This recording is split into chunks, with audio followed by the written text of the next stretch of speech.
What's going on, my beautiful people? Fernando David here. And on this video, I want to give you 5 tips that I think can help you grow your short-term rental business as quickly as possible.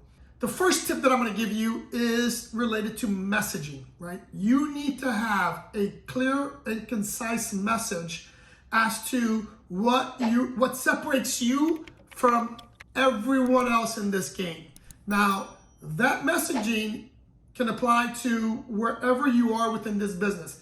So for example, we'll start with guests, right? Guests are our customers. And without customers, we have nothing. I don't care what type of business you're in. I don't care how good you are. You can be the best. In this case, short-term rentals, you're gonna have the most knowledge. You can, know everything there is about this business. But if you don't have a guest, you have no business. So you need to be able to attract that guest. And the way you attract that guest is through your messaging.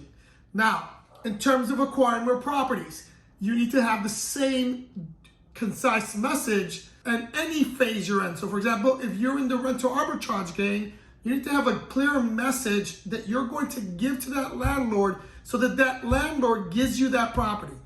If you're into the buy and hold game like I am, you need to have a strong message in convincing a seller to sell to you. If you are a property manager like we are, we need to be able to convince and have a strong message to that property owner to allow them to give us one of their most valuable assets, which is their properties to manage. So messaging needs to be clear. Within your messaging, you need to have the following. So for example, I'm big on social proof, right? Testimonials from prior guests. If you're brand new to this, your social proof is going to be you. What have you done to get you to where you are? But that messaging needs to be clear. The next thing, and this is the one that a lot of you miss, is that you really need to hire that number 2 person. Now, for most of you, your first hire should be a business developer, or it should be someone that's going to handle operations. Now, that's going to depend on who you are. Some of us, or some of you, for example, are very good salespeople. If you're a very good salesperson, then focus on sales and hire someone that's very good in operations, and vice versa. If you're not good at sales, but you're very good in operations, then be the operations person, but make sure you hire that very good salesperson. Because again, without sales coming in, you don't have a business and you cannot grow. So that should be the number 2 step. The number 3 step will be your marketing. In marketing, you should follow a omni-channel approach. And what I mean by that is your marketing should be diverse, but it should be it should follow a sequence, or they should go hand in hand. And what I mean by that is the following: you can use direct mailing. Direct mailing is still very good for this business. You should be using email. You should be using social media marketing. You should be using text messaging. And there's also, besides mailers, you can also do what we refer to as letters. But what I mean by them being in sequence, meaning that, for example, if you send a mailer to house A, the next thing you should send, that direct mail should be consistent. It's not gonna work if you just do one direct mail. That direct mail should be going for months. Again, most of the times, you're not gonna close a sale the first time you make that approach. And that person needs to have multiple contacts with you. And this is where this diverse marketing plan comes into play. Because you can target that person again through direct mail. Then you target that person through email. Then you target that person through social media, right? When you buy social media ads, you can target a specific audience. And today you can even target specific groups. So social media, text messaging. And then, like I mentioned before, you can also do sending personalized letters. Now that personalized letter will happen after you found out there's interest.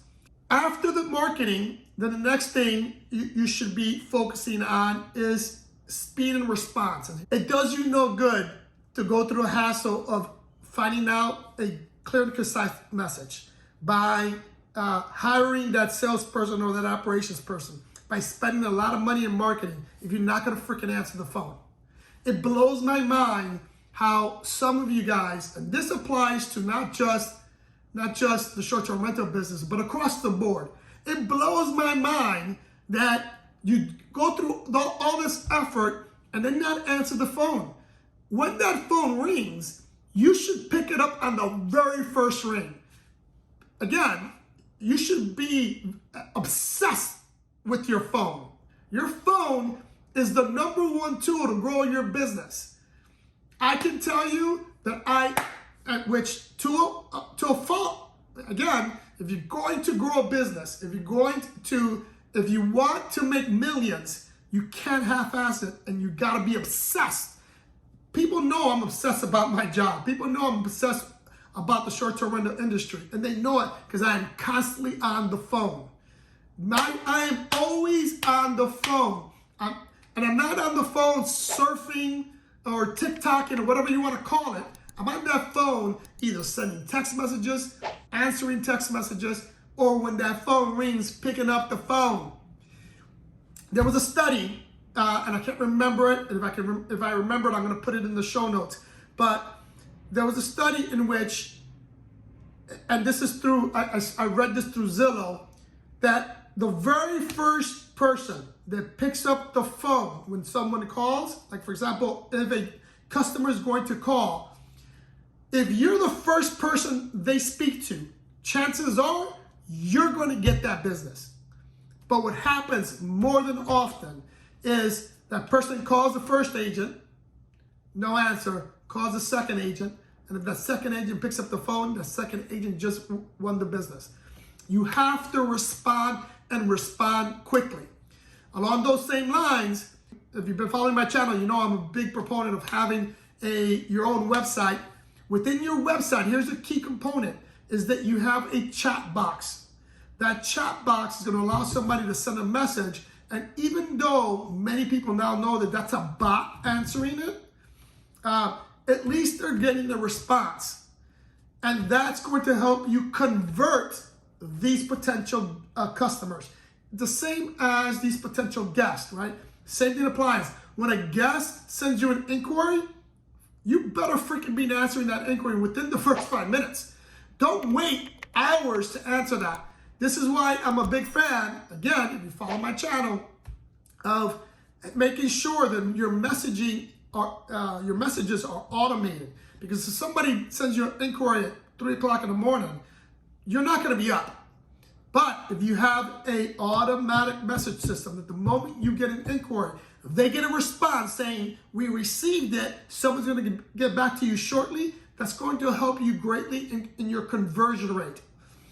The last thing is related to your growth is going to make sure that you have a very good tracking system and CRM, and most of the time, these two systems are one and the same. But you need to be able to track your leads. You need to be able to track your marketing, and you need to be able to track your success rate to determine if what you're doing is working or not. Because if it's not working, you need to pivot. But if it's working, you need to continue and double down on what is working, right? But you need to have a very, very good CRM system that and or a tracking system. But again, if you get a good CRM system, it's going to be one and the same. Well, my people, I hope this information was useful. Please, please hit that like button. Subscribe if you haven't subscribed. Follow me on Instagram. I love you guys, and I'll see you in the next one.